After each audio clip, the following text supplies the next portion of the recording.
Have a great day, magandang araw, magandang gabi, depende kung anong oras ninyo ito buksan at pakinggan ang aking discussion. So ngayon, bago ko ipapaliwanag ang paksa, may na-send ako sa inyo tungkol sa phonolohiya, yung video na ipinadala ko na-send ko sa Google Classroom. So, sana napanood ninyo yon dahil yun din ay makatutulong sa inyo para mas maintindihan ninyo ng mabuti kung ano ba ang phonolohiya. Okay, so una, phonolohiya ng wikang Pilipino. So kung ating susuriin, kung ang ating pag-usapan ay ang istruktura ng wikang Pilipino kasi ang ating subject is istruktura ng wikang Pilipino, ito ay masasabi kong critical o masasabi kong mahirap dahil sa istruktura ng wikang Pilipino napabilang ang phonolohiya kung saan ito ay pag-aaral sa pinakamaliit na unit ng tunog kung saan ang phonema ang pinakamaliit na unit ng tunog. Tapos mula sa phonolohiya, pupunta tayo sa morpolohiya. Ito ay pag-aaral sa pinakamaliit na unit ng salita. Tapos, ang mga unit ng salita na iyon ay pinagsasama, pinag-uugnay-ugnay, makabuo tayo ng tinatawag na pag-aaral o pagpalaugnayan. Ito ang tinatawag na sintaktika. Kasi ang mga salita, kapag pinag-ugnay-ugnay, pinagsasama-sama, makabuo tayo ng tinatawag nating sugnay, parirala o pangungusap. At iyon na ang tinatawag na sintaktika or syntactics. At kung bigyan natin ng kahulugan ang nabuo nating pangungusap, iyon naman ay tinatawag na semantika. So mapag-aaralan ang mga katangian ng wika, ang kayarian sa pagbuo ng mga salita, paano nabuo ang isang salita, ano ang salitang ugat at ano ang panlapi nito. Kapag pinagdugtong na ang salitang ugat at panlapi, nagkakaroon ba ito ng panibagong kahulugan?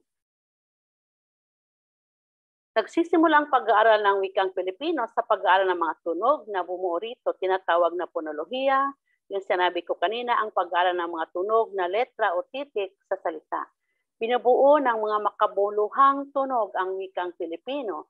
At ang isang makabuluhang tunog sa Pilipino ay tinatawag na phonema.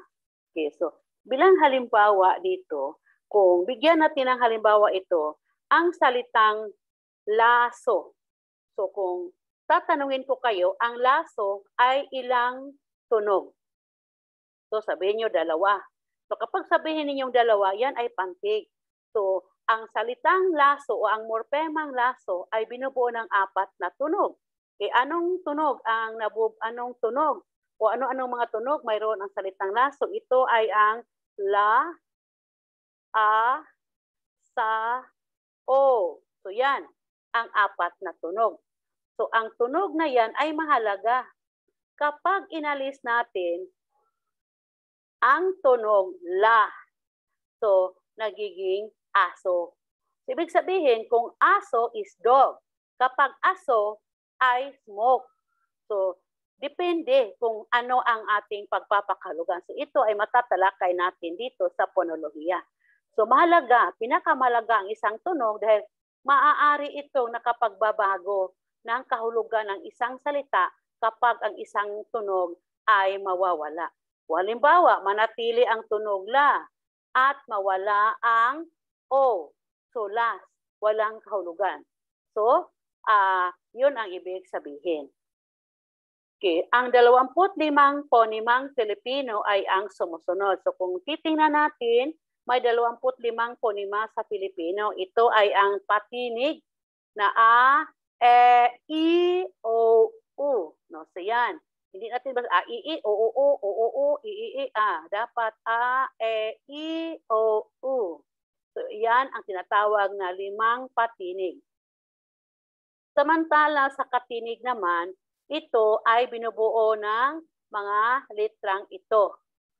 At ang panghuli, ito, no, makikita ninyo, ito ang tinatawag nating impit, no?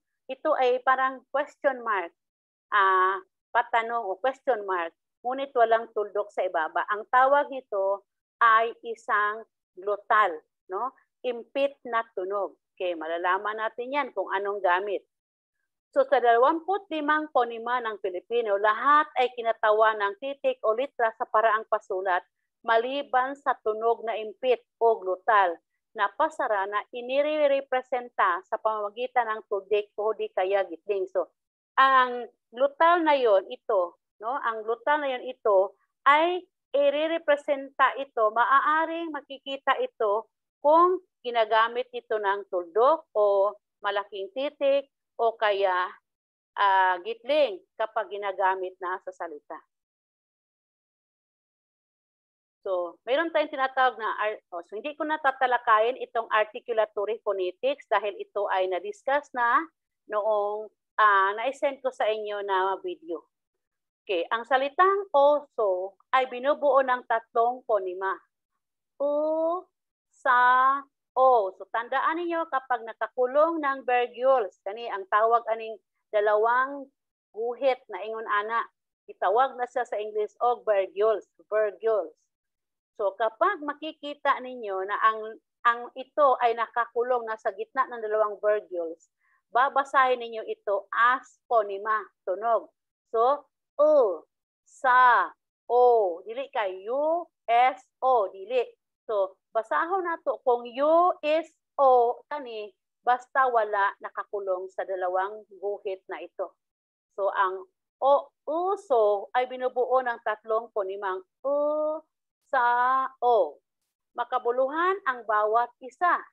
Sa dahilan kung pinalitan ang alinmang ponema, nagbabago ang kahulugan ng naturang salita.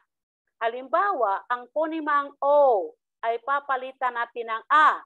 So, magiging o, usa. So, yung nasa gubat, yung katong deer o binaw. Kapag ang ponemang u ay papalitan natin ng a, ay magiging asa. So, iba naman ang kahulugan. Kapag ang sa ay papalitan natin ng pa, ay magiging upa. So, rent, nag-abang. So, lahi na po ang meaning. Okay. So, kung ito, oso, ito ay tinatawag na trending. No, ano ang trend karon. Pero kapag oso, ito ay isang uri ng hayop. So, ang tunog na impit naman ay tinuturing din na isang ponema sapagkat ang pagkakaroon ng pagkawala nito ay nagbabago rin ang kahulugan sa salita. Gaya na nabanggit sa dakuna ng impit ay kumakataw ng titik na paiwa. Yung ginagamit na tuldik sa diing malumi o pakupya ang tuldik na ginagamit sa diing maragsa. So ito ay matatagpuan. So ang dalawang simbolo na ito ay matatagpuan sa posisyong pinal ng isang salita. Halimbawa, kung ating bigkasin ang dalawang ito, kawalang tulig is pala. So ang pala is shovel. Ginagamit sa sa mga karpentero. Ito ay pala. Pinagpala o glory, no? Gi-bless ang isang tao. Ito ay pala. Okay, so magkakaiba. Isa is pala, shovel. Pala, no? Kasi impet o tunog na malumi. Ang diin ay nasa ikalawang pansig mula sa hulihan. Pala is glory. Ito mabilis. Pala. Ibig sabihin, to sit a reward. Bigyan ng regalo. So, pinagpala ang taong may mabuting kalooban. Ang pala ay ginagamit ng mga magsasaka. Ang pala, to sit a reward, bigyan pala ng gantimpala ang isang tao. So, yan ang ibig sabihin. Ito naman sa kabila is paso, burn, nasunog, no? Paso. Ito, paso, no? Sa ikalawa is mabilis, paso. So, ibig sabihin, expired na, no? Then, ito, paso, no? Isa is paso, burn. Paso, expired. Paso, number 3 is maragsa, paso, flower pot. So, ang mga paso ay nilalagyan ng mga ginagamit ng mga plantita or mga halamam. Okay. Paso na ang iyong utang. Expired na. Overdue. Okay. Napaso ang kanyang balat sa init, tindi ng init. Okay, so maunay buot ipasabot. So, ang mga ito, balikan natin. So, itong glutal na ito is impit, no? Katong gihata ganina sa video. Impit. Maaari din nitong tumbasan ng pasutsot yung ha. O, ha. So, ang ha, no? Dito tayo. So, ang ha, ito, galing din siya sa impit, kana. Pero, ang impit na ito ay makikita siya na binabasa natin, binibigas natin ang salita kapag ito ay nasa malumi at maragsa. Impit siya sa dulo. Pero, kapag yung may o may hangin na lalabas sa bibig, ito ay makikita natin sa mga salitang may diing malumay at mabilis. So kung titingnan natin, ang pala ay malumay. Kasi ang malumay ay hindi tinutuldikan. Di ka kakitag ingon ani nga mga tuldik nga makita kay malumay. So pagkatandaan na ang malumay, ang diin niya ay nasa ikalawang pantig mula sa hulihan. So sa salitang pala, ang ikalawang pantig mula sa hulihan ay pa. So dili ka mo post, pala. Pero pasutsot, pala. O yan, sabel. Ito naman ang malumi, nasa ikalawang pantig mula sa hulihan ang diin, ngunit ito ay impit. So ito ay pala. Kung impit, Kung ha, pala, pala, pala, pala. O ganyan, no? So mao na ibot ipasabot, ana. Okay, pakikita rin na ginagamit ang gitling sa tunog na impit, ang gitling kung magbabago na ang kahulugan ng salita. Halimbawa, ang salitang pang-ulo. So, kung ang tinutukoy mo ay gamit para sa ulo, yung sombrero, yung turban, pang-ulo. Pero kapag ginagamit mo na, tinutukoy mo ay presidente, ay pangulo. Mag-isa, ikaw lang. Pero kung ang gusto mong mag-isa sa dalawang nag-aaway, parang mantika, ikaw yung mantika na ginagamit upang mag-isa, ayon. Walang gitling. Pang ako, para nimo, pero kapag wala ng gitling, ay nagiging pangako. Okay.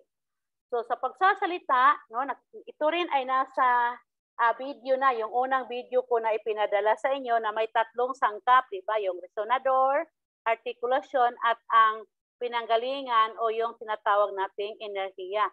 So hindi ko na ito babanggitin pa dahil natalakay na. Okay, next. Dito tayo, paglilinaw na lang ito sa akin kasi sa video na na-send ko sa inyo, iba yung video sa punimang supra at iba yung video sa punimang segmental. So, may dalawang uri ng punima. Paglilinaw doon sa unang na-send ko na video. Una ay punimang segmental. So, ito ay mga tunay na tunog. At ang bawat tunog ay kinatawan ng isang titik ng sa ating alpabeto. Ito ay kabilang sa punimang segmental ay mga diptongo, cluster, pares minimal o punimang nagko-contrast at punimang malayang nagpapalitan o tinatawag natin sa acronym na PMN, no? Punimang malayang nagpapalitan.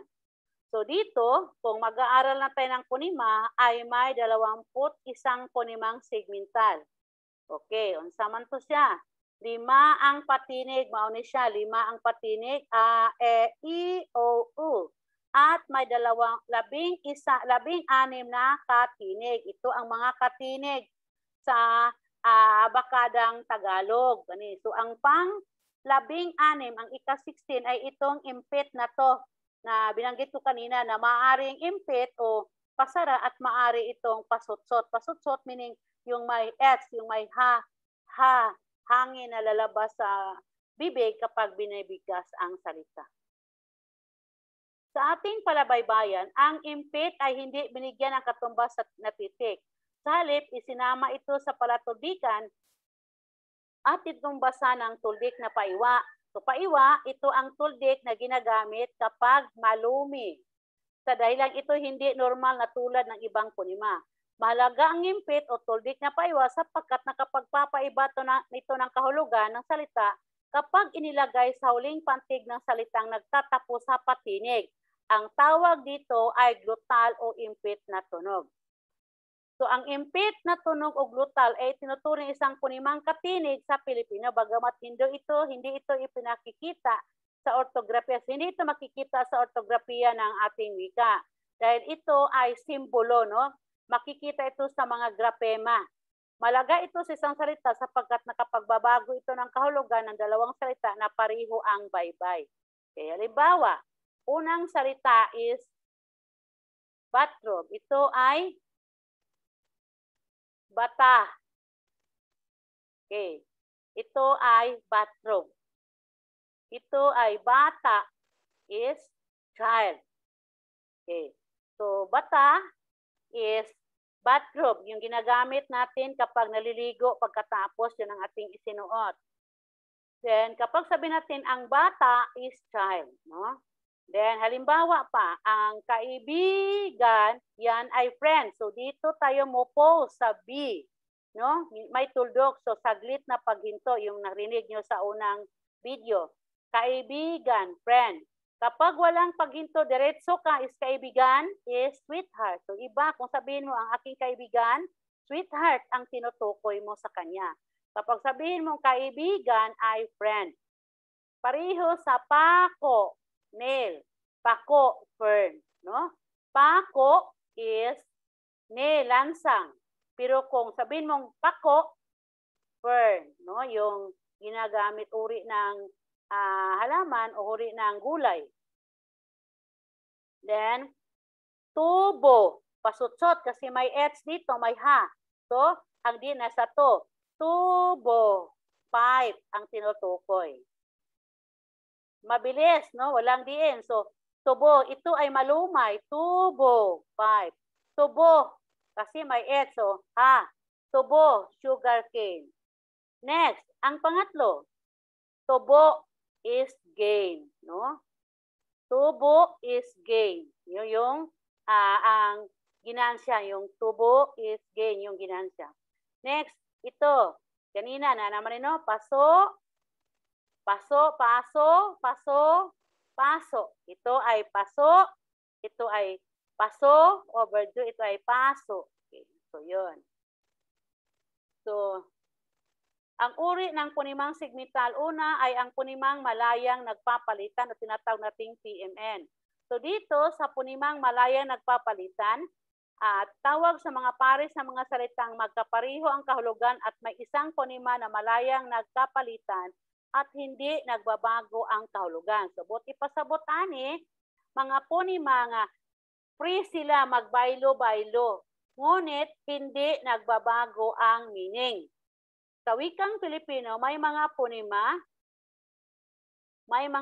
o makabuluhang tunog na malayang nagpapalit, subalit hindi nagbabago ang kahulugan ng salitang sinasamahan ito. Hindi nagko-contrast, meaning hindi nagsasalungatan, hindi opposite o hindi ba ka nang nagsumpaki. Ang mga nasabing mga tunog, ang acryponym, ang mga simbolong ito. Ang tawag sa mga salitang ito kani nga I, U, E at E ay mga acryponym na maaring pasulat o pagbigas ay magkakapalitan. So, ibig sabihin kaning I, dili ni siya ay I, U, E at E, maari silang magkakapalitan. Gitawag na siyang acryponym. So, halimbawa, babae, babae. Tama, no? Sa gramatika, sa struktura ng wikang Pilipino, tama ang dalawa. No? Babae, babae. Ngunit, tingnan natin ang ponimang E at ponimang I ay nagkapalitan. Pero wala mausab ang meaning. Same sa lalaki, lalake. At ang noo, totoo, totoo. So, nagkabaylo ang O at O, pero wala na utro ang meaning. Maunay buot ipasabot og mga punimang malayang nagpapalitan. Malayang nagpapalitan ang E at E at ang O at O kung ang pantig na katatagpuan ng dalawang punima ay walang diin o stress, no? So, hindi sila binibigyan ng pinabas ng babae, ganyan. Hindi nagpapalitan ng gamit ang mga nabanggit na punima sa mga pantig na may diin. Ang diin ng lalaki, babae at babae nasa ikalawang pantig na hindi katatagpuan ng E at E. So, baba naman sa ba, so hindi siya katatagpuan. Hindi makikita sa E at E o lalaki sa E at E. So, mauna siya, pwede siyang malayang magkakapalitan. Ikalawa, pares minimal o tinatawag nating punimang nagko-contrast. Pares minimal ay pares sa mga salita na halos magkatulad ang kaligiran, maliban sa isang punimang nagpapaiba o magkaiba ang kahulugan at magkatulad ang kapaligiran maliban sa isang punima. Sa nasabing nagko-contrast ang E at O at O kung ang mga punimang nabanggit ay nalalagay sa mga pantig ng mga diin. Ang diin ay nasa unang pantig na katatagpuan ng E at E, O at O, kaya nagkakaiba ang kahulugan ng dalawang salita. O pansinin natin, no? Lalagay sa mga pantig ng mga diin, ang diin ay nasa unang pantig. So, ang kaning mga E at E, O at O, hindi pwedeng magkakapalitan kung malagay siya sa unang pantig. Katong punimang malay nagpapalitan, pwede siya magka-interchange kaning E at E, O at O, kung nasa hulihan siya gigamit. Dili siya matunong sa diin sa pagbigkas. So, dire.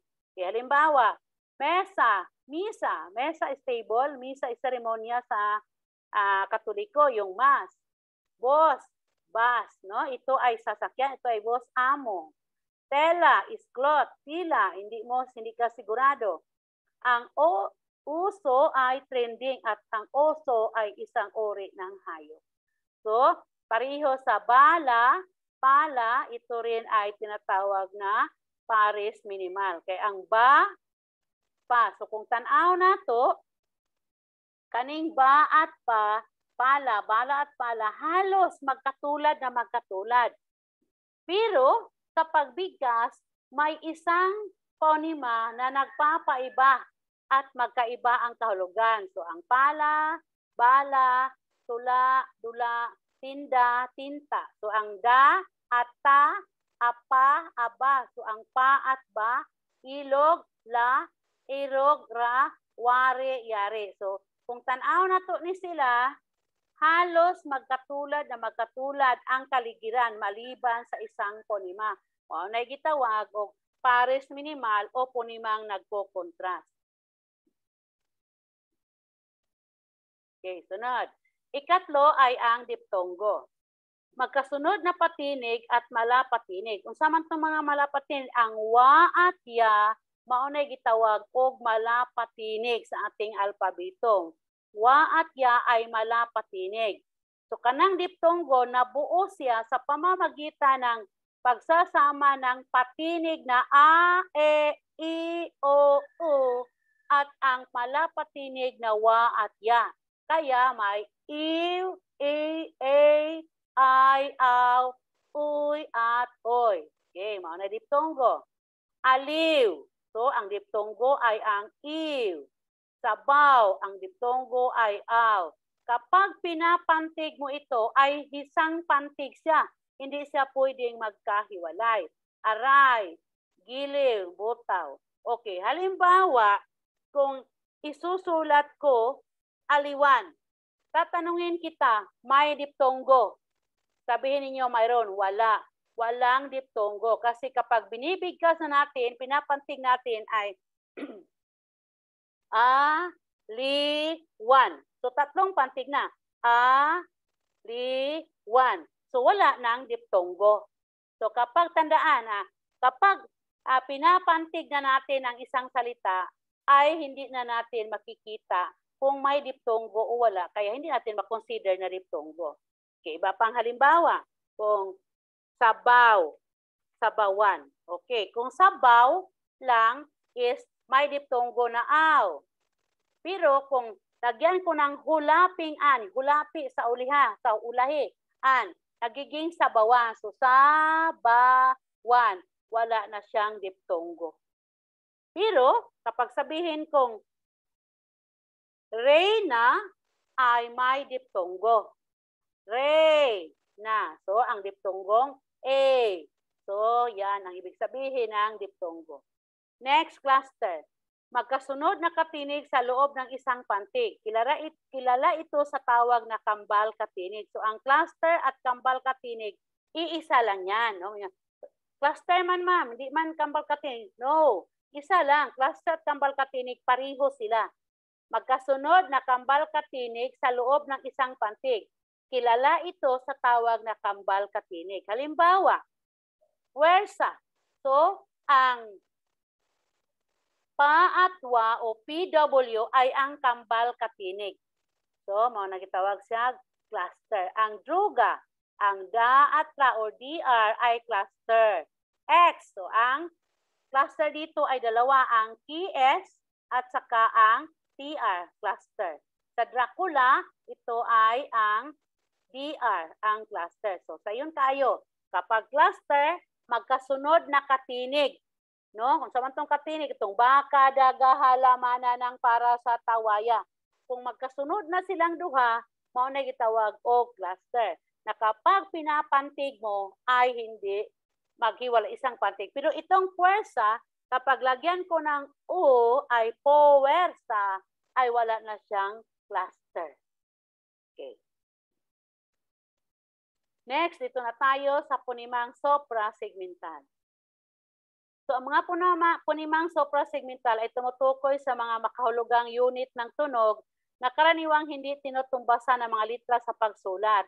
Sa halip, sinisimbolo ito ng mga anotasyong punimiko upang matukoy ang mga paraan ng pagbigkas. So, itong notasyong punimiko, yung nakita nyo kanina na may dalawang virgules. Mao na gitawag og notasyong punimiko na makikita sa loob ang salita na sinulat. Halimbawa, yan, aso ay, yun ang notasyong punimiko. Aso is smoke. Pero kapag nilagay ng ganito, aso ay dog o uri ng hayop. Okay. So, ang uri ng punimang suprasegmental, una ang diin.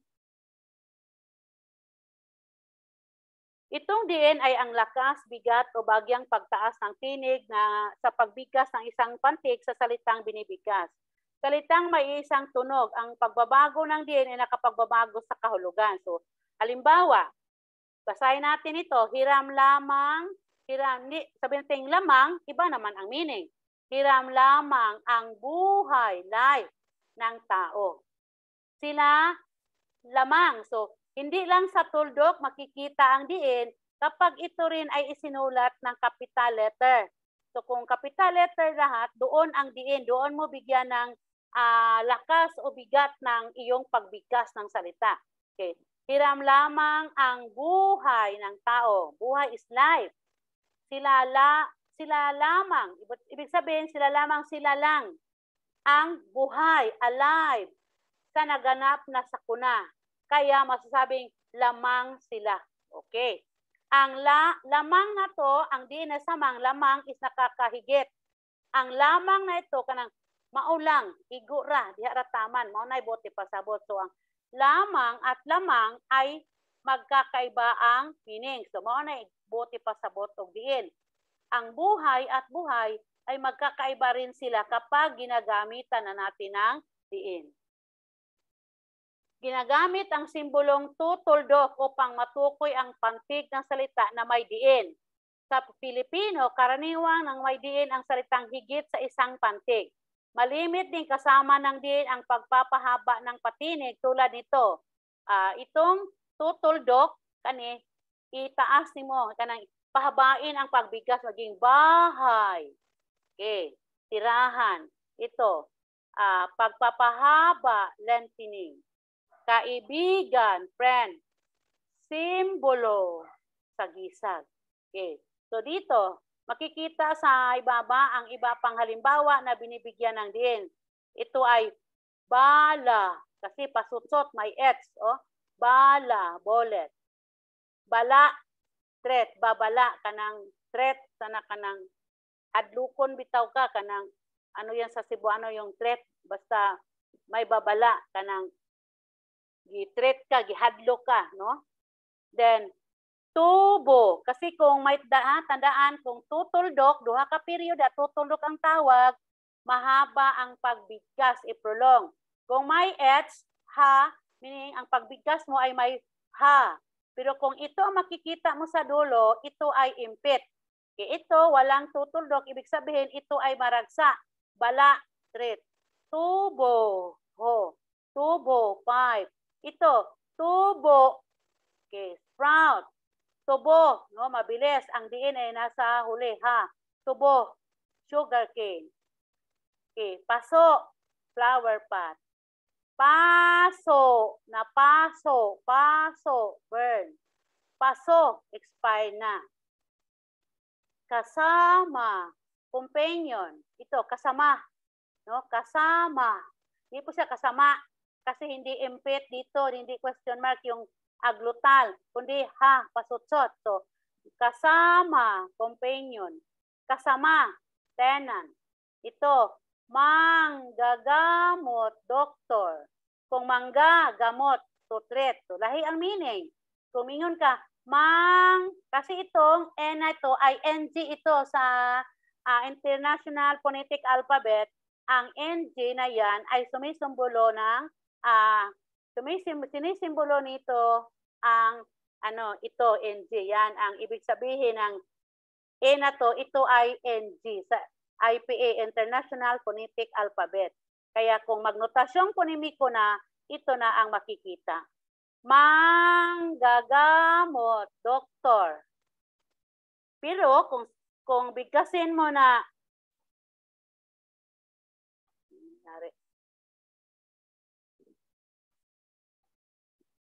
kung bigkasin mo na okay. Kung mangga gamot, to treat kanang manambalay. Okay. Manggagamot, doktor. So, pupunta siya sa manggagamot, doktor. Kung mingon ang isang tao nga, pupunta siya sa manggagamot. Okay? Pag-unsam siya dito, so magpa-doktor. So, sabi niya, siya ay pupunta sa manggagamot upang magpa-gamot. Magpa-doktor. Okay. Kaibigan, friend. Kaibigan, lover, sweetheart. So, yun ang pagkakaiba kapag diin ang pag-usapan. Okay, uri ng diin. Una, ang nagpapakita ng gamit ng diin. Una, ito paiwa para sa diing malumi. Kani pakupya para sa diing maragsa.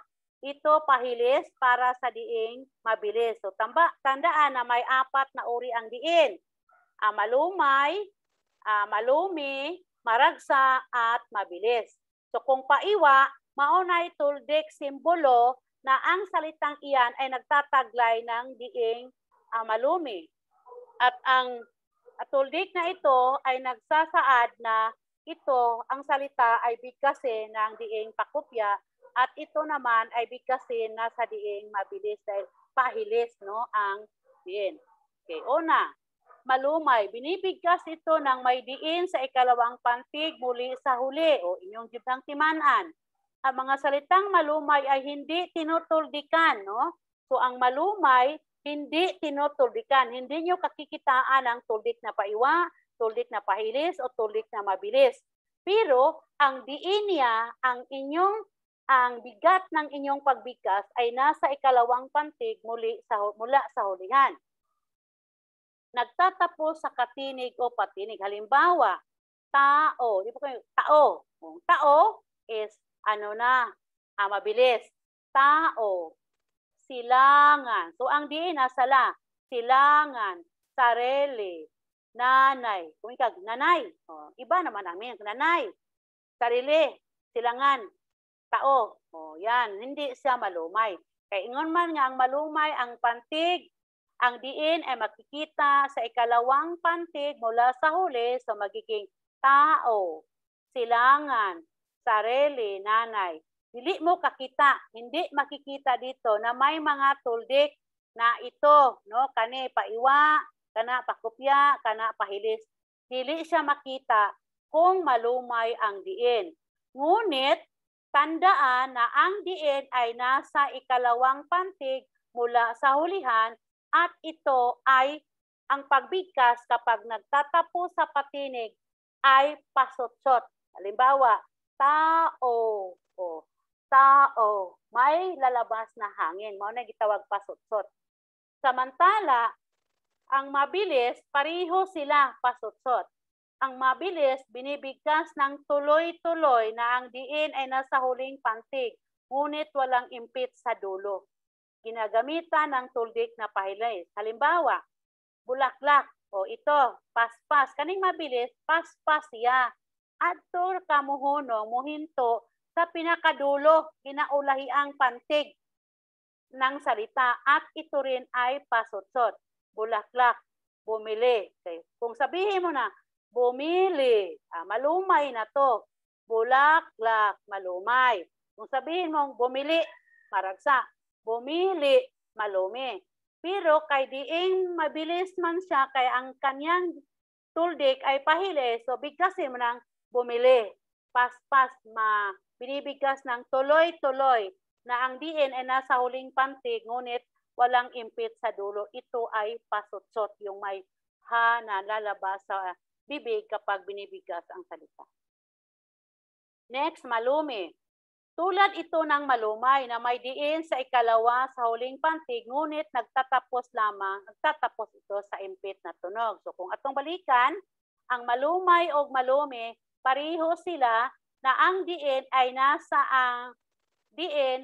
nasa ikalawang pantig mula sa hulihan. Kaso lang, ang malumi ay impit na tunog. Laging nagtatapos sa patinig. Halimbawa, ang huling litra ay may tuldik na paiwa. Halimbawa, lahi, balita. Kung sabihin mong lahi, ibang meaning. Balita, iba. Pero kay malumi man, naman din ikalawa mula sa huling pantig.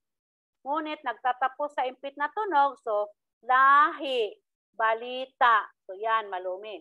Maragsa, pari-pariho siya sa mabilis. Tuloy-tuloy ang pagbigkas, kaso ang maragsa ay impit, sa mabilis ay pasotsot. Ito ay laging nagtatapos sa patinig. Halimbawa, yugto, dugo, butike. Kung sabihin mong butike, malumi. Kaya ang tuldok niya is mapakopya man, so ito ay maragsa. Kaya binigkas mo ng tuloy-tuloy, butike, dugo, yugto. So yan ang diing malumi, diing maragsa. So ito ay may katangian. So isinali ko ito dito para palagi nyo itong ma-review. Dahil mahalaga ito, no, lalo na sa board exam. Kung take mo board exam, nako, maraming lalabas, dapat magiging bihasa kayo dito. Okay, katangian, ang malumay nasa ikalawa mula sa huli ang diin. Malumi, nasa ikalawa mula sa huli ang diin, ngunit may impit sa dulo. Ito, pasotsot. Mabilis, tuloy-tuloy, nasa dulo ang diin. Tuloy-tuloy naman ang maragsa, ngunit may impit sa dulo. So, ang mabilis at malumay, parehas lang pasotsot, yung may ha, ets, na lalabas sa bibig kapag binibigkas, at ang maragsa at malumi ay may impit. Okay, huling litra, patinig o katinig, patinig. So, ang malumi, patinig.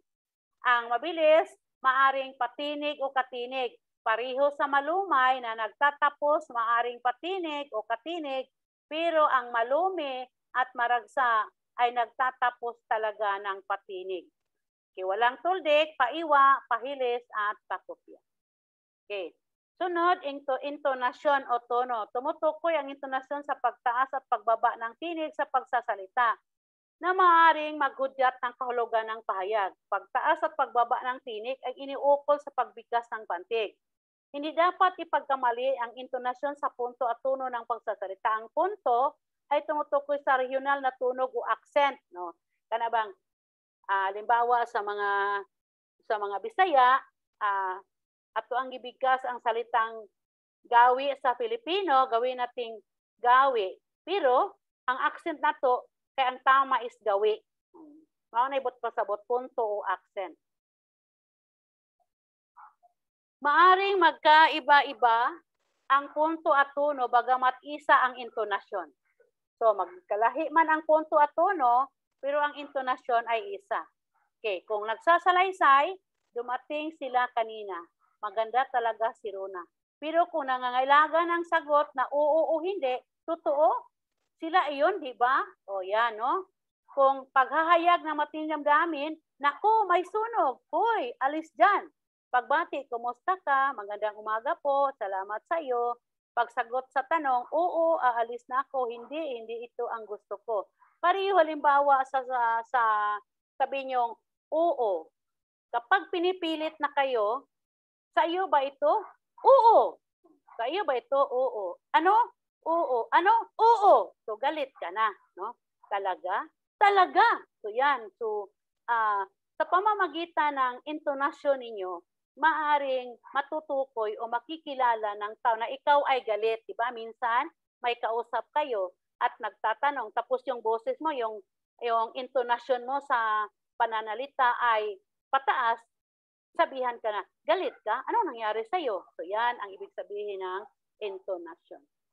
Okay, so ito ang tono. So pareho sa pag-aalinlangan. Kahapon, kahapon.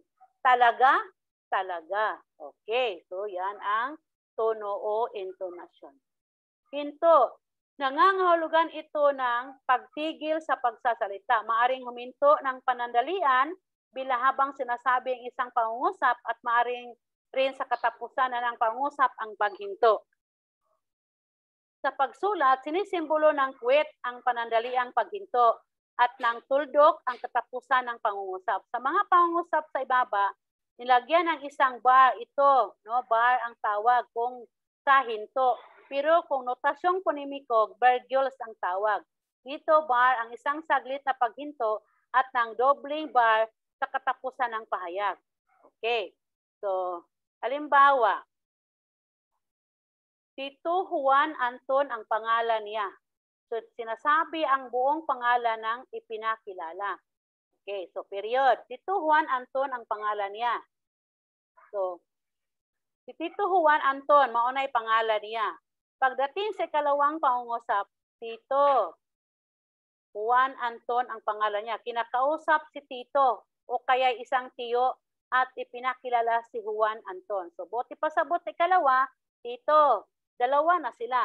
Juan Anton ang pangalan niya. So, aside sa kanya, may Tito at meron pa rin si Juan Anton. Tito Juan Anton ang pangalan niya. So, sa ikatlong pangusap, ang pangalan ng kanyang Tito ay Juan. At ang pangalan at ipinakilala niya si Anton sa kanyang Tito Juan. Dito naman sa ikatlo, si Tito, si Juan, ipinakilala niya si Anton ang kanyang kaibigan. No? So, dire, Tito, Juan, Anton ang pangalan. So, apat na sila kayong nagpapakilala kay Anton sa kay Tito at Juan. So, dito, tatlo sila, Tito Juan. So, ang pangalan ng Tito niya ay si Juan at Anton ang pangalan ng kanyang ipinakilala. Dito, si Tito, walang pangalan, pero Juan Anton ang pangalan ng kanyang ipinakilala. Dito, Tito Juan Anton ang buong pangalan. So, sa pamamagitan ng hinto, makikilala natin kung ano o sino o ano ang ibig sabihin ng tinutukoy. Okay, hinto. So, ito ang mga halimbawa. Halimbawa, Dr. Juan Miguel Manuel po ang pangalan ko. So, nagsasabi siya sa isang doktor na Dr. Juan Manuel Miguel po ang pangalan ko. Sa kabila naman,